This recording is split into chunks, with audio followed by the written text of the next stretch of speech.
Video like जरूर कर लीजिए और ऐसे वीडियो लगातार फ्री में पाने के लिए चैनल को तुरंत सब्सक्राइब कर लीजिए और बेल आइकन को जरूर टैप कर लीजिए ताकि आगे भी सारे वीडियो आपको मिलते रहे। यूट्यूब में फॉलो करते हैं तो प्लीज ये वाला फ्री टेलीग्राम चैनल जरूर ज्वाइन कर लीजिएगा। सारे नोटिफिकेशन सारे अपडेट यहीं पे आते हैं। नमस्कार दोस्तों, आप सभी का स्वागत है स्टडी फॉर एग्जाम्स में। दोस्तों आज हम लोग 22 मार्च के करंट अफेयर को कवर करेंगे। आगे बढ़ने से पहले बताना चाहता हूं, लेखपाल के नए सिलेबस और नए पैटर्न के अनुसार जो है हमारा बैच शुरू किया गया है। स्मार्ट बोर्ड क्लासेस दी जाएंगी, कंप्लीट 50 नोट दिए जाएंगे और 30 आपको टेस्ट सीरीज दी जाएगी। यह जो बैच आपको ज्ञान सर एजुकेशन ऐप पर उपलब्ध होगा। इसमें आपको कूपन कोड यूज करेंगे ज्ञान सर, ये कैप्टन लिखा गया, कूपन कोड आप यूज करेंगे तो इसकी जो फीस हो जाएगी वो आपकी 499 फीस पे करके जो है इस बैच से जुड़कर अपनी तैयारी को बेहतर कर सकते हैं। अगर कोई जानकारी चाहिए अन्य तो 9236693779 ये मोबाइल नंबर दिया गया है, इस पर कॉल व्हाट्सएप कर जो है जानकारी प्राप्त कर सकते हैं। तो देखते हैं आज का पहला प्रश्न। मार्च 2026 में दक्षिणपंथी नेता जोस एंटोनियो कास्ट ने किस दक्षिणी अमेरिकी देश में के जो है 38वें राष्ट्रपति के रूप में शपथ ली है? तो यह जो राष्ट्रपति बने हैं यह बने हैं चिली के राष्ट्रपति बने हैं Jose Antonio cast. D option इसका सही आंसर है। 19 मार्च 2026 को पर्यटकों के लिए खोला गया एशिया का सबसे बड़ा ट्यूलिप गार्डन भारत के शहर में स्थित है।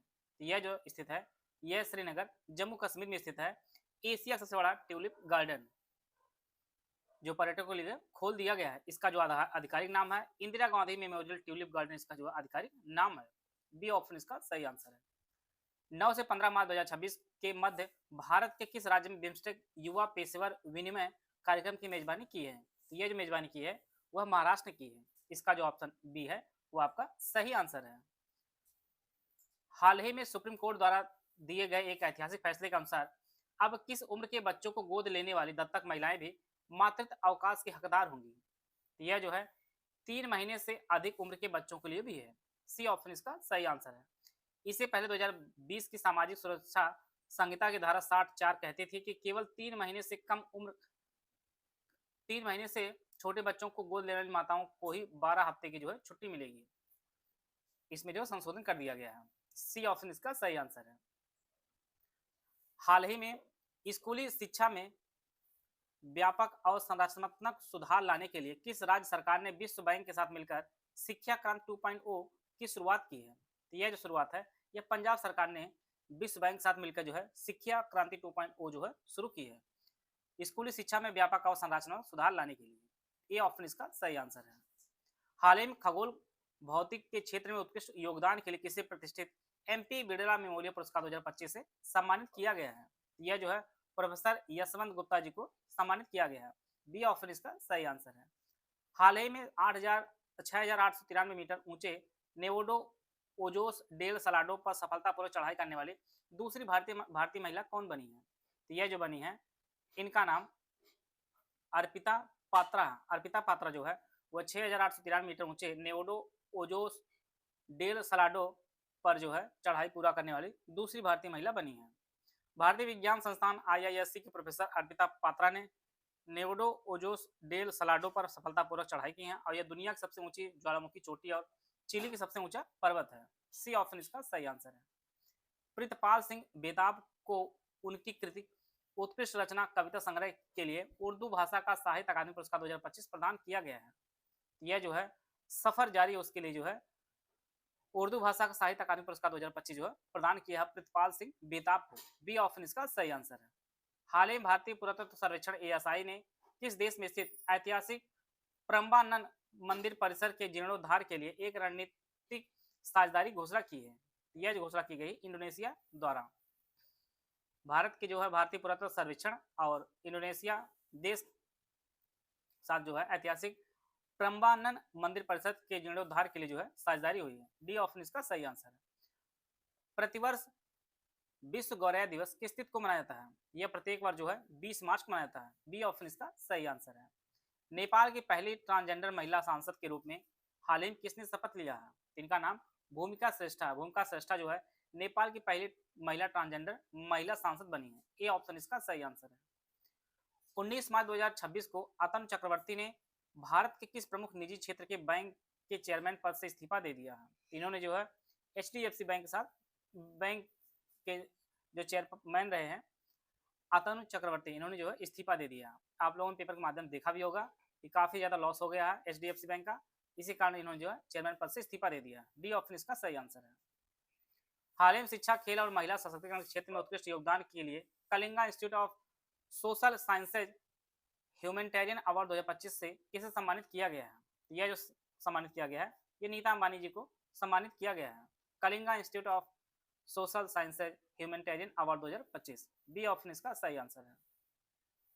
16 मार्च 2026 को भारतीय भूवैज्ञानिक सर्वेक्षण जीएसआई द्वारा उत्तर प्रदेश किस ऐतिहासिक किले के पहाड़ी क्षेत्र को राष्ट्रीय भू विरासत स्थल घोषित किया गया है? यह जो है कालिंजर के किला को जो घोषित किया गया है राष्ट्रीय भू विरासत स्थल।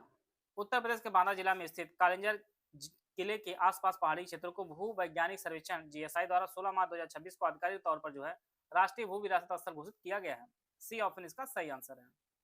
अपनी नवीनतम पुस्तक the golden road how ancient India transform the world के लिए हाल ही में प्रतिष्ठित मार्क लिंटन हिस्ट्री प्राइज 2026 किसने जीता है? तो यह जो है विलियम डेलरिम्पम ने जीता है। डी ऑप्शन इसका सही आंसर है। The golden road how ancient India transform the world के लिए जो है मार्क लिंटन हिस्ट्री प्राइज 2026 जीता है William del Rimple. D option इसका सही आंसर है। हाल ही लंदन स्थित प्रतिष्ठित संस्था सेंट्रल बैंक ने किस भारतीय संस्थान को initiative of the year of award से जो है सम्मानित करने की घोषणा की है? यह जो है आरबीआई को सम्मानित करने की घोषणा की है। सेंट्रल बैंक ने initiative of the year award से जो है आरबीआई को सम्मानित किया जाएगा। आरबीआई को यह सम्मान बैंक.इन डोमेन लॉन्च करने के लिए मिला है। ए ऑप्शन इसका सही आंसर है। हाल ही में किस देश के पूर्व क्रिकेट कप्तान और विकेट कीपर बल्लेबाज सरफराज अहमद ने अंतर्राष्ट्रीय क्रिकेट संन्यास से घोषणा की है? यह जो है पाकिस्तान के पूर्व क्रिकेट कप्तान रहे हैं सरफराज अहमद, वह जो है संन्यास ले लिए हैं अंतर्राष्ट्रीय क्रिकेट से। सी ऑप्शन इसका सही आंसर है। हाल ही में शिक्षा मंत्रालय ने प्रतियोगी परीक्षाओं की तैयारी के लिए साथी नामक निःशुल्क शिक्षण मंच लॉन्च किया है। यह किस संस्थान के सहयोग से विकसित किया गया है? इसे जो है आईआईटी कानपुर ने जो है विकसित किया है साथी नामक निःशुल्क शिक्षण मंच को। सी ऑप्शन इसका सही आंसर है। मार्च 2026 में मद्रास संगीत अकादमी द्वारा हाल ही में कर्नाटक संगीत के सर्वोच्च सम्मान संगीता कलानिधि पुरस्कार से किसे सम्मानित करने की घोषणा की है? यह जो सम्मानित किया जाएगा तो जयंती कुमारेश को सम्मानित किया जाएगा। बी ऑप्शन इसका सही आंसर है। संगीता कलानिधि पुरस्कार जो है यह जयंती कुमारेश को दिया जाएगा। बी ऑप्शन सही है। प्रतिवर्ष अंतर्राष्ट्रीय खुशहाली दिवस कब मनाता है? प्रत्येक वर्ष जो है यह 20 मार्च को मनाता है अंतर्राष्ट्रीय खुशहाली दिवस। तो इस प्रकार जो है आज के जितने भी महत्वपूर्ण करंट अफेयर तो उनको हम लोग कवर कर लिए हैं। आइए हम लोग पिछले करंट अफेयर का रिवीजन कर लेते हैं। 16 मार्च 2026 को हिंद महासागर क्षेत्र आईओआर में सहयोग और सुरक्षा बढ़ाने के उद्देश्य से आईओएस सागर का दूसरा संस्करण किसके द्वारा लॉन्च किया गया है? इसे जो भारतीय नौसेना ने लॉन्च किया है। हालिया सरकारी आंकड़ों के अनुसार वैश्विक नारियल उत्पादन में 3.37 की हिस्सेदारी के साथ कौन सा देश दुनिया सबसे बड़ा नारियल उत्पादक बन गया है? तो अपना भारत देश जो है नारियल उत्पादक में सबसे बड़ा देश बन गया है। हालिया रिपोर्ट के अनुसार चीन और अमेरिका के बाद कौन सा देश दुनिया तीसरा सबसे बड़ा मेट्रो नेटवर्क वाला देश बन गया है? इसमें भी भारत तीसरा स्थान हो गया है। पहले चाइना, दूसरा अमेरिका, तीसरा अपना भारत देश है। प्रतिवर्ष आयुध निर्माणी दिवस कब मनाता है? ये जो प्रत्येक वर्ष 18 मार्च को मनाता है। हाल ही भारत ने उन्नत पनडुब्बी रोधी युद्ध पर केंद्रित बहुराष्ट्रीय नौसैनिक अभ्यास सी ड्रैगन 2026 में हिस्सा लिया है। इस अभ्यास का नेतृत्व मुख्य रूप से किस देश द्वारा किया गया है? यह जो है संयुक्त राज्य अमेरिका द्वारा किया गया है। हाल ही में किस राज्य की विधानसभा ने Shri Guru Tegh Bahadur world class university 2026 स्थापित करने के लिए एक विधेयक सर्वसम्मति से पारित किया है? यह जो है पंजाब की विधानसभा ने पारित किया है। हाल ही में घोषित साहित्य अकादमी पुरस्कार 2025 में अंग्रेजी भाषा के लिए किस प्रसिद्ध पूर्व राजनयिक और लेखक को सम्मानित किया गया है? तो यह नवतेज सरना को सम्मानित किया गया है।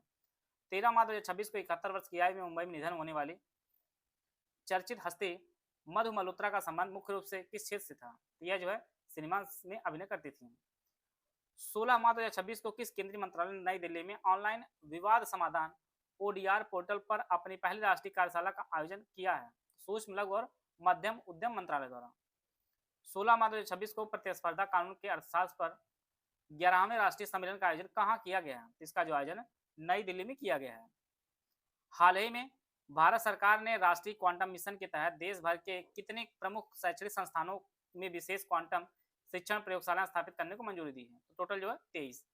हाल ही में किस भारतीय एनिमेटेड लघु फिल्म में प्रतिष्ठित New York short animation festival winter 2026 में सर्वश्रेष्ठ निर्देशक का पुरस्कार जीता है। यह जो है चिमी ने जीता है। जापानी खुदरा ब्रांड यूनिक्लो ने हाल ही में किस भारतीय खिलाड़ी को अपना नया ब्रांड एम्बेसडर घोषित किया है? तो जसप्रीत बुमराह जी को नया ब्रांड एम्बेसडर घोषित किया है यूनिक्लो ब्रांड।